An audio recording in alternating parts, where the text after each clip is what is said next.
Hello friends, कैसे हो आप सब। Welcome to studio official. मैं हूँ राज और हम पढ़ रहे थे इंडिफरेंस को और उसकी कैरेक्टरिस्टिक्स।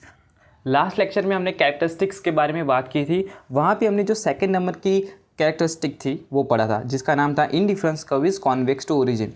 वहाँ से हमको एक अच्छा सा आइडिया भी आ गया और हमको एग्जैक्ट पता भी लग गया कि इंडिफरेंस कर्व होती कैसी है। ठीक है, और अब हम पढ़ने वाले हैं फर्स्ट नंबर की कैरेक्टरिस्टिक्स, जो है indifference curve is downward sloping. ठीक है, आपको लिखना कैसे है उसके लिए मैंने पहले से ही जो नोट्स है या तो फिर आप पीडीएफ कह सकते हो, वो मैंने टेलीग्राम चैनल पे अपलोड करके रख दी है। उसकी लिंक जो है मैं डिस्क्रिप्शन में दे दूंगा, वहाँ से जाके आप देख सकते हो। ठीक है, लिखना कैसे है वहाँ से आपको पता लग जाएगा। ठीक है, तो फ्रेंड्स अब हम पढ़ते हैं हमारी जो फर्स्ट कैरेक्टरिस्टिक है, जो है indifference curve is downward sloping.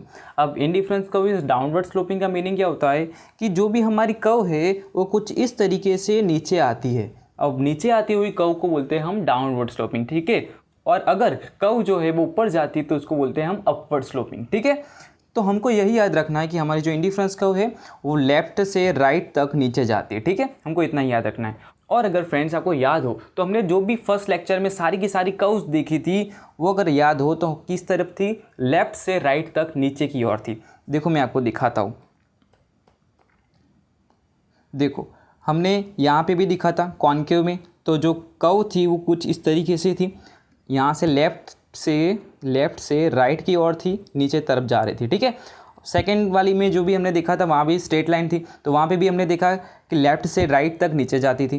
ठीक है, और जो कॉन्वेक्स थी, जो हमारी एक्चुअल इंडिफरेंस कर्व है, वहाँ पे भी हमने देखा था कि जो भी हमारी इंडिफरेंस कर्व है वो लेफ़्ट से राइट की ओर नीचे की तरफ जा रही थी। ठीक है, तो इसी को बोलते हैं डाउनवर्ड स्लोप।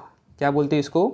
Downward slope. ठीक है, ओके, वेरी गुड गाइस। तो अब शांति से हम इसको समझेंगे। ठीक है, और हमेशा से याद रखना है कि अगर आपको इंडिफरेंस कर्व को समझना है तो दो चीज़ों को हमेशा से आपको याद रखना है। फर्स्ट क्या कि इंडिफरेंस कर्व पे जो भी कॉम्बिनेशंस होने वाले हैं वो सारे के सारे आपको सेम लेवल ऑफ सेटिस्फेक्शन देंगे। ठीक है, अगर आपको याद हो तो कुछ इस तरीके से हमारी इंडिफरेंस कर्व थी और वहाँ पे जो भी कॉम्बिनेशंस होंगे कुछ इस तरीके से, सारे के सारे हमको सेम लेवल ऑफ सेटिस्फेक्शन देंगे। और एक और चीज़ याद रखनी है दूसरे नंबर की, कि यहाँ पे diminishing marginal rate of substitution लागू होता है। अब ये क्या है वो मैंने फर्स्ट और सेकंड लेक्चर में दोनों में समझा के रखा है, तो वहाँ से आप जाके देख सकते हो और समझ सकते हो। ठीक है, तो आइए सीखते हैं हमारी फर्स्ट कैरेक्टरिस्टिक। ओके, तो यहाँ पे हमको साबित क्या करना है कि ये क्या है, डाउनवर्ड स्लोपिंग है। तो डाउनवर्ड स्लोपिंग के लिए हम क्या करेंगे, पहले इसको बताएंगे कि इंडिफरेंस कर्व क्या होती है, पैरेलल टू एक्स एक्सिस होती है, यानी कि एक्स एक्सिस के समांतर होती है। ठीक है, ये हमारा एक्स एक्सिस होता है कुछ इस तरीके से, और उसके एग्जैक्ट समांतर हमारी इंडिफरेंस कर्व होती है कुछ इस तरीके से। ठीक है, तो इसको बोला जाता है indifference curve is parallel to X axis. ठीक है, फिर इसको बोलेंगे कि ऐसा क्यों नहीं होता, उसका एक रीज़न देंगे। ठीक है, फिर हम समझेंगे कि इंडिफरेंस कर्व क्या होती है, पैरेलल टू वाई एक्सिस यानी कि वर्टिकल। ठीक है, फिर इसका रीज़न देंगे कि ये क्यों नहीं होती है। फिर हम देखेंगे क्या कि इंडिफरेंस कर्व होती कैसी है, स्ट्रेट लाइन होती है कुछ इस तरीके से ऊपर जाती हुई। ठीक है, तो हम उसका रीज़न देंगे कि अपवर्ड स्लोपिंग क्यों नहीं होती है। और आखिरी में हमको पता है कि इंडिफरेंस कर्व होती कैसी होती है, डाउनवर्ड स्लोपिंग होती है कुछ इस तरीके से नीचे आती हुई, और इसका भी रीज़न आपको मालूम ही है। ठीक है, मैं आपको हिंट दे दूँगा। ठीक है, तो अब स्टार्टिंग से स्टार्ट करते हैं एकदम ईजिली। अब जो भी लेक्चर में आपने देखा सुना वो सब भूल जाइए और यहाँ पे आपको फोकस करना है। ठीक है, तो डायरेक्ट हम एक्सप्लेनेशन पे आते हैं। ठीक है, एकदम सरल भाषा में इसको हम स्टार्ट करते हैं। ठीक है, अब देखो इंडिफरेंस कर्व कैसी है। इंडिफरेंस कर्व हमने देखी कि ये indifference curve parallel to X axis है, और दोनों चीज़ आपको पता है कि सेम लेवल ऑफ सेटिस्फेक्शन और मार्जिनल रेट ऑफ सब्स्टिट्यूशन कैसा है, डिमिनिशिंग है। अब यहाँ पे देखो आपके पास कितना एक्स है स्टार्टिंग में, इतना वाई है आपके पास और इतना एक्स है। अब आप क्या कर रहे हो, एडिशनल यूनिट ऑफ एक्स लेना चाहते हो, कितना, ये वाला इतना पोर्शन आप लेना चाहते हो।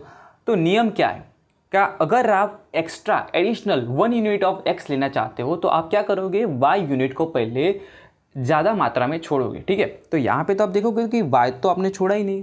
ठीक है, वाई तो उतना ही ले रहे हो, अगर आप यहाँ से देखोगे तो वाई तो आपको उतना ही मिल रहा है। ठीक है, तो यहाँ पे तो diminishing marginal rate of substitution लागू पड़ता नहीं है। ठीक है, और दूसरी चीज़ हमने क्या बात की है कि इंडिफरेंस कर्व पे जितने भी कॉम्बिनेशन होंगे वो सारे के सारे कॉम्बिनेशन आपको इक्वल लेवल ऑफ सेटिस्फेक्शन देंगे। अब ध्यान से देखना है आपको गाइस, अगर मैं ये वाला कॉम्बिनेशन लेता हूँ, कौन सा वाला, y1 वाला कॉम्बिनेशन, यहाँ पे आप देख सकते हो y1 कॉम्बिनेशन आप लेते हो तो आपको इतना x मिलता है और साथ ही इतना y मिलता है। ठीक है, और अगर आप y2 कॉम्बिनेशन लेते हो तो इतना x मिलता है और इतना y मिलता है, और y3 लेते हो तो इतना x मिलता है और इतना y मिलता है। यानी कि y का लेवल तो सेम ही रह रहा है, लेकिन x का जो लेकिन x की जो अमाउंट है वो बढ़ रही है।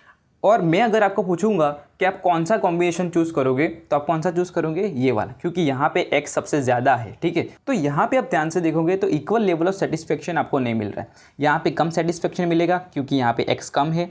यहाँ पे जाओगे तो उससे ज़्यादा सेटिस्फेक्शन मिलेगा क्योंकि x बढ़ रहा है। और यहाँ पे जाओगे आप तो वहाँ से और ज़्यादा सेटिस्फेक्शन मिलेगा क्योंकि x बढ़ रहा है। ठीक है, तो यहाँ पे दोनों चीज़ लागू नहीं पड़ती। यहाँ पे डिमिनिशिंग रेट भी नहीं मिल रहा है मार्जिनल रेट ऑफ सब्स्टिट्यूशन का, और हमको इक्वल लेवल ऑफ सेटिस्फेक्शन भी नहीं मिल रहा है। तो इसी वजह से हम कह सकते हैं कि इंडिफरेंस कर्व कभी भी पैरेलल टू x एक्सिस होती नहीं है। ठीक है, तो ये वाली फिगर क्लियर हो गई। ठीक है, नेक्स्ट वाली फिगर में जाते हैं। जो भी कॉन्सेप्ट होने वाला सेम ही रहने वाला है। ठीक है, तो समझते हैं आसान भाषा में। ठीक है, अब देखो यहाँ पे भी वही चीज़ है, पैरेलल टू y एक्सिस, यानी कि y एक्सिस के जैसे ही आपको एक लाइन ड्रॉ कर देनी जिसका नाम दे देना आपको इंडिफरेंस कर्व। ठीक है, अब यहाँ पे देखो, अगर आप ये कॉम्बिनेशन चूज़ करते हो तो आपको x इतना मिलता है और y इतना मिलता है। ठीक है, और अगर आप ये कॉम्बिनेशन लेते हो तो y बढ़ जाता है, ये कॉम्बिनेशन लेते हो तो y और बढ़ जाता है, लेकिन x की जो अमाउंट है वो तो सेम ही रहती है। ठीक है, तो यहाँ पे अगर मैं आपको बोलूँगा कि आप कौन सा कॉम्बिनेशन चूज़ करोगे तो आप बोलोगे सर मैं सी वाला कॉम्बिनेशन लूँगा। क्यों?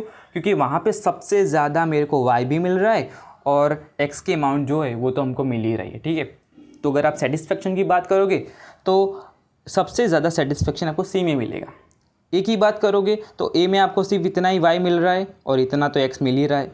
बी की बात करोगे तो बी में आपको ज़्यादा सेटिस्फेक्शन मिलेगा। क्यों? कि वहाँ पे y ज़्यादा है। ठीक है, और सी की बात करूँगा मैं तो वहाँ पे सबसे ज़्यादा सेटिस्फेक्शन मिलेगा। क्यों? क्योंकि वहाँ पे y सबसे ज़्यादा है। तो यहाँ पे सेम लेवल ऑफ सेटिस्फेक्शन वाली बात लागू होती है? नहीं होती है। ठीक है, तो यहाँ पे वो वाली बात लागू होती नहीं है। सेकेंड जो चीज़ थी हमारी क्या, कि मार्जिनल रेट ऑफ सब्स्टिट्यूशन जो है वो डिमिनिश होना चाहिए। सपोज़ करो हमारा ये इनिशियल लेवल है, यहाँ पे हमारे पास इतना गुड y और इतना गुड x पड़ा है। अगर और जब आप एडिशनल यूनिट ऑफ यहाँ पे अब देखते हो क्या कि अब y लेना चाहते हो, ठीक है, एडिशनल यूनिट ऑफ y लेना चाहते हो तो आपको x जो है वो छोड़ना पड़ेगा। ठीक है, लेकिन x की अमाउंट जो है वो क्या है, सेम रहती है। तो यहाँ पे डिमिनिशिंग रेट ऑफ सब्स्टिट्यूशन लागू पड़ता नहीं है, क्योंकि वो क्या कहता है, अगर आप एक यूनिट ज़्यादा लेना चाहते हो तो पहले आपको कुछ यूनिट्स छोड़ने पड़ेंगे। ठीक है, दूसरे गुड के। तो यहाँ पे दूसरे गुड को आप क्या कर रहे हो, कांस्टेंट ले रहे हो। तो इसीलिए मार्जिनल रेट ऑफ सब्स्टिट्यूशन यहाँ पे डिमिनिश होता नहीं है। तो दोनों की दोनों चीज़ यहाँ पे लागू पड़ते नहीं है। तो इसीलिए हम कह सकते हैं कि indifference curve can not be parallel to y axis. ठीक है, तो दोनों चीज़ हमने यहाँ पे क्या गलत कर दी, इंडिफरेंस कर्व कभी भी x एक्सिस के पैरेलल भी नहीं होता और y एक्सिस के पैरेलल भी नहीं होता। ठीक है, थर्ड चीज़ कौन सी है उसके बारे में पढ़ते हैं। थर्ड चीज़ जो है वो हमारी indifference curve is upward sloping. Upward sloping यानी कि जो भी कर्व है वो ऊपर जाते हुए, जैसे कि आप यहाँ पे देख सकते हो, जो हमारी इंडिफरेंस कर्व क्या जाती है, ऊपर की ओर जाती है। ठीक है, और डाउनवर्ड स्लोपिंग क्या होती है, नीचे की ओर आती है। ठीक है, अब समझते हैं यहाँ पे। अब कॉम्बिनेशन की बात करते हैं पहले, तो यहाँ पे आप देख सकते हो ए कॉम्बिनेशन। अगर आप ए कॉम्बिनेशन लेते हो तो आपको इतना y मिलेगा और इतना x मिलेगा। बी कॉम्बिनेशन की बात करोगे तो आपको इतना y और इतना x मिलेगा। सी कॉम्बिनेशन की बात करोगे तो आपको इतना y मिलेगा और इतना x मिलेगा। अगर आप ध्यान से देखोगे तो आप जितने भी कॉम्बिनेशन की ओर ऊपर जाते हो, ठीक है, ऊपर वाले कॉम्बिनेशन की ओर जाते हो तो आपको ज़्यादा क्वांटिटी दोनों गुड्स की देखने को मिलती है। ठीक है, तो मैं अगर आपको बोलूँगा कि कौन सी कॉम्बिनेशन आप लोगे तो बोलोगे सर मैं सी लूँगा। क्यों? क्योंकि वहाँ पे y भी सबसे ज़्यादा है और x भी सबसे ज़्यादा है। और हम इन तीनों को कंपेयर करें तो वहाँ पे ए जो कॉम्बिनेशन है वहाँ पे सबसे कम सेटिस्फेक्शन मिलेगा। क्यों? क्योंकि यहाँ पे बहुत कम y है, बहुत कम x है। बी कॉम्बिनेशन की बात की जाए तो वहाँ पे उससे ज़्यादा y है, उससे ज़्यादा x है। ठीक है, तो यहाँ ए के मुकाबले बी में ज़्यादा सेटिस्फेक्शन है और बी के मुकाबले सी में ज़्यादा सेटिस्फेक्शन है।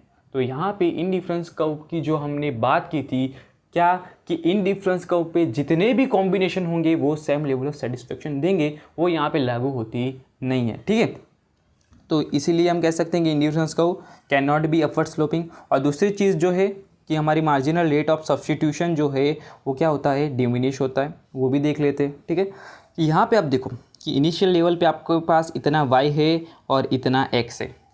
अब नियम के मुताबिक अगर आप x यूनिट को एक्स्ट्रा लेना चाहते हो इतना, तो आपको y को पहले छोड़ना पड़ेगा। लेकिन आप ध्यान से देखोगे कि अगर आप x यूनिट को लेते हो तो उल्टा हो रहा है, आपको y ज़्यादा मिल रहा है। एडिशनल यूनिट ऑफ x लेना चाहते हो तो आपको पास उससे भी ज़्यादा y मिल जाता है, ठीक है। यानी कि पहले हमने क्या सीखा कि y कम होना चाहिए, यहाँ पे उल्टा हो रहा है। अगर आप ज़्यादा x लेते हो तो आपको साथ ही साथ ज़्यादा y भी मिलता है, तो यहाँ पे diminishing marginal rate of substitution लागू होता नहीं है।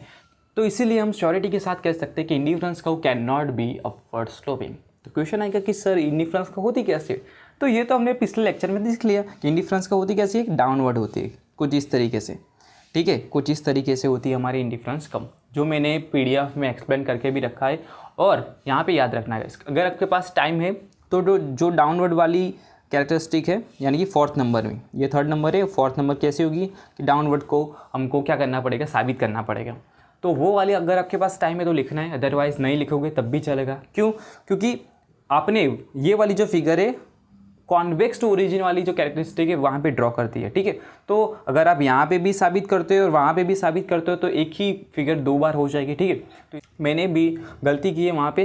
अब अगर आप जाके देखोगे तो PDF में मैंने डाउनवर्ड को भी एक्सप्लेन किया है और कॉन्वेक्स को भी एक्सप्लेन किया है, ठीक है। अगर आपके पास टाइम है तो आप एक्सप्लेन कर सकते हो, नहीं है टाइम तो ये डाउनवर्ड वाली जो फिगर है वो आप छोड़ दोगे तब भी चलेगा, ठीक है। आपको 3 फिगर ड्रॉ करनी है, ठीक है। और यहाँ पे आपको मालूम पड़ जाएगा कि इंडिफरेंस कभी भी parallel to x axis, parallel to y axis और अपवर्ड स्लोपिंग नहीं होती है, ठीक है। वो कैसी होती है? डाउनवर्ड स्लोपिंग होती है, ठीक है। तो आशा करता हूँ आपको सारी की सारी फिगर्स में पता लग गया होगा कि कैसी होती है इंडिफरेंस कर्व, ठीक है। और कोई भी डाउट आ रहा है तो आप जल्दी से कमेंट कीजिए, मैं जल्दी से जल्दी आंसर दे दूंगा, ठीक है। मिलते हैं नेक्स्ट लेक्चर में, तब तक के जलसा कर जाओ, आओ जो, बाय बाय।